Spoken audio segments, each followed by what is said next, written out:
La Chine montre enfin des signes d'assouplissement de ses règles d'entrée aux frontières depuis le début de la pandémie. Les détails n'ont pas encore été annoncés. Le gouvernement cherche à relancer l'économie durement touchée par les confinements en prévoyant près de 260 milliards d'euros pour des infrastructures à Shanghai. Mais qui paie la facture? Le Parti communiste chinois étend son influence internationale. Des stations non officielles relevant d'un bureau de la police chinoise sont installées hors de Chine. Bienvenue dans Regard sur la Chine. La Chine s'ouvre un peu. Pékin assouplit désormais les règles frontalières pour les touristes. Ceci après s'être largement fermé au reste du monde pendant plus de 2 ans. Regardons cela de plus près. La Chine a publié lundi un projet de réglementation visant à améliorer le tourisme le long de sa frontière et à assouplir les règles d'entrée pour les voyageurs étrangers. Le projet prévoit que les groupes organisés par des agences de voyage peuvent entrer dans les zones frontalières de la Chine, mais uniquement par les escales désignées. Cette politique ne précise pas si les personnes qui entrent sur le territoire chinois devront continuer à se conformer aux exigences de la Chine en matière de quarantaine, à savoir 1 semaine d'isolement à l'hôtel et 3 jours à la maison. Aucun autre détail n'a été révélé. La Chine partage une frontière avec 14 pays, dont la Russie, la Mongolie et le Vietnam. Pékin a maintenu ses frontières fermées depuis le début de la pandémie en 2020. Les touristes ont également été interdits d'entrer dans le pays. Aujourd'hui, seuls 4% des vols internationaux décollent quotidiennement en Chine, comparé à la période précédant la pandémie. En plus de cela, la Chine a suspendu 26 vols de compagnies américaines depuis février. Cela est dû au fait que des passagers ont été testés positifs au Covid-19 après leur arrivée en Chine. Les États-Unis ont réagi en annulant une vague de vols chinois. Un modèle d'avion du constructeur américain Boeing est sur le point de retourner en Chine. L'entreprise négocie avec les autorités chinoises. Cette décision intervient 3 ans après que le modèle a été interdit de vol à la suite de 2 accidents mortels. Voici la suite. Le régulateur chinois de l'aviation a déclaré mardi qu'il avait eu une réunion avec Boeing la semaine dernière. Ils ont discuté du retour du 737 MAX en Chine. L'avion a été immobilisé dans le monde entier en 2019, y compris en Chine, et les livraisons de nouveaux avions ont été suspendues. Cette décision fait suite à 2 crashs mortels qui ont fait des centaines de morts. Le régulateur chinois a déclaré que l'objectif de la réunion était d'examiner les plans de formation améliorés des avions pour le modèle. Après la réunion, les dirigeants de Boeing ont déclaré que la société commencerait à remettre sur le marché certains avions destinés aux clients chinois. Elle a ajouté que la société ne pouvait pas attendre indéfiniment que les tensions politiques entre les États-Unis et la Chine bloquent les livraisons. Le fabricant d'avions a déclaré plus tôt cette année que la livraison d'environ 300 avions 737 MAX était toujours suspendue. Environ la moitié d'entre eux étaient destinés à des clients chinois. Il a également noté que les perspectives de vente d'avions à la Chine à court terme, 1 an ou 2, étaient défavorables. Un porte-parole de Boeing a refusé de commenter la réunion avec le régulateur chinois. Le Pentagone pousse ses contractants à délocaliser leur chaîne d'approvisionnement hors de Chine. Le département américain de la Défense déplace ses pions. Il a récemment commencé à utiliser l'intelligence artificielle pour vérifier si les matières premières et les pièces utilisées par les contractants proviennent de Chine. Cette information provient d'un reportage du Wall Street Journal. Cette décision intervient après que le Pentagone a cessé d'acheter des avions de combat F-35 de Lockheed Martin, après avoir découvert que l'alliage utilisé pour un aimant dans l'avion provenait de Chine. En zoomant, on voit qu'un nombre croissant d'entreprises chinoises sont entrées dans la base d'approvisionnement du Pentagone. Un rapport indique que leur nombre était de 655 en 2019, une augmentation de plus de 400% par rapport à il y a 10 ans. Shanghai cherche à dynamiser son économie. Mardi, le centre financier a annoncé un investissement de près de 260 milliards d'euros dans les infrastructures qui sera réparti entre 8 projets. Cela fait partie des efforts de la ville pour relancer son économie, durement touchée par le confinement plus tôt cette année. Voici la suite. L'économie de Shanghai a connu un effondrement de près de 14% au 2e trimestre, soit la pire performance des 31 régions de Chine. L'effort de la ville en matière d'infrastructure semble faire écho à une tactique du Parti communiste chinois utilisée pour stimuler la croissance. Elle consiste à émettre des emprunts pour financer de grands projets de travaux publics.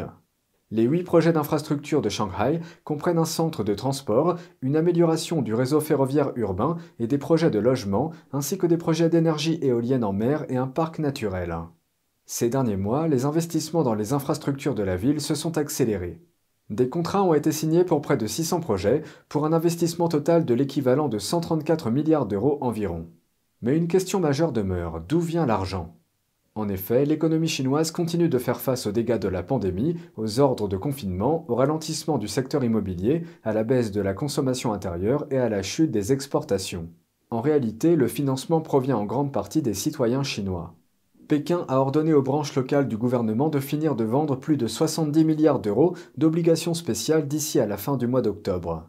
Cela faisait partie d'un quota de 2019 qui a été reporté. En plus de cela, un quota annuel de 520 milliards d'euros permettra également de financer des projets d'infrastructure. Un bureau de la police chinoise a mis en place des dizaines de stations non officielles à l'étranger, notamment au Royaume-Uni. Selon des experts, le Parti communiste chinois cherche à étendre son influence au niveau international. Voici la suite.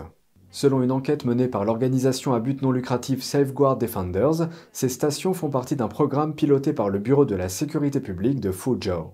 Appelée station de service à l'étranger 110, en référence à la version chinoise 911, plus de 50 stations ont été identifiées à l'étranger. Ces stations semblent être des numéros locaux que les Chinois de l'étranger peuvent appeler pour signaler des cas de fraude ou pour des renouvellements de documents. Mais certaines de ces stations ont été accusées de faire chanter des citoyens chinois pour les inciter à rentrer en Chine. Il existe 2 stations de ce type à Londres. L'une des adresses semble appartenir à une agence immobilière, mais en ce qui concerne l'autre, les informations ne sont pas claires. Le reportage de Safeguard Defenders indique, je cite, « Bien que ce ne soit pas l'objet de cette enquête, à première vue, certaines des associations à l'étranger sont liées au système du Front Uni. » Ce reportage fait référence au système qui supervise les opérations d'influence du Parti communiste chinois à l'étranger. Selon les médias chinois, le bureau de la sécurité publique de la ville de Fuzhou a déjà reçu des appels de Chinois vivant aux États-Unis, au Canada et en Australie. Les discussions sur le marxisme et le fascisme semblent prendre de l'ampleur dans le dialogue politique américain. Certains experts affirment que ces 2 idéologies ne font qu'un et que tous les chemins mènent finalement au communisme.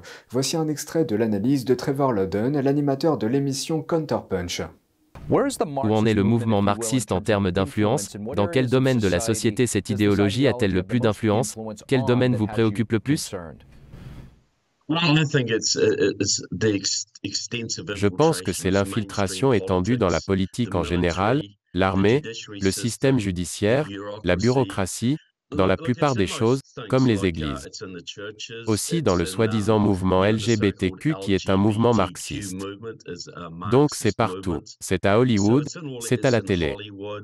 Mais ce qui est vraiment le plus inquiétant maintenant, c'est l'infiltration profonde au sein du gouvernement, des organes de l'État, de la CIA, du FBI, de l'armée, du ministère de la Justice.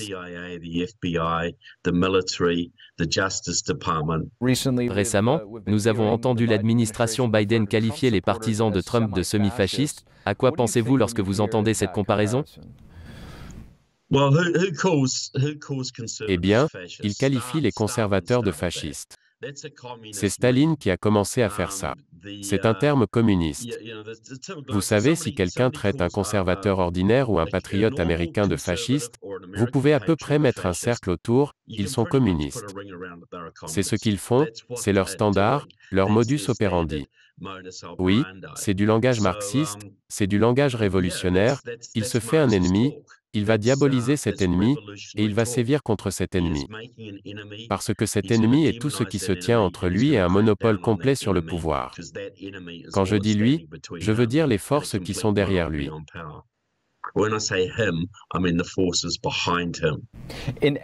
En substance, comment le fascisme est-il réellement lié au communisme ou vice-versa?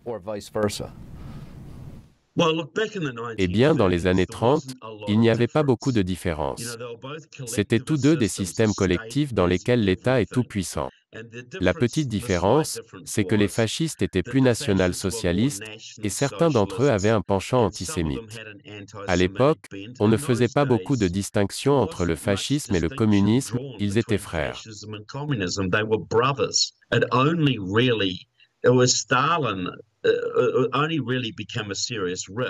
Et il n'y avait que Staline.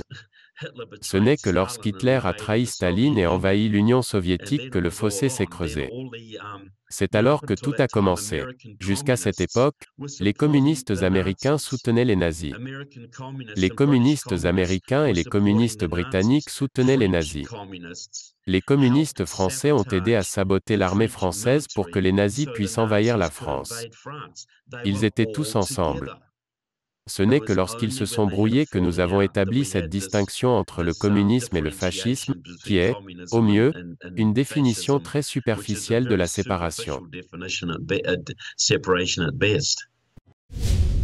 C'est tout pour aujourd'hui, merci d'avoir suivi Regard sur la Chine. On se retrouve demain pour une nouvelle émission. Prenez soin de vous et à bientôt.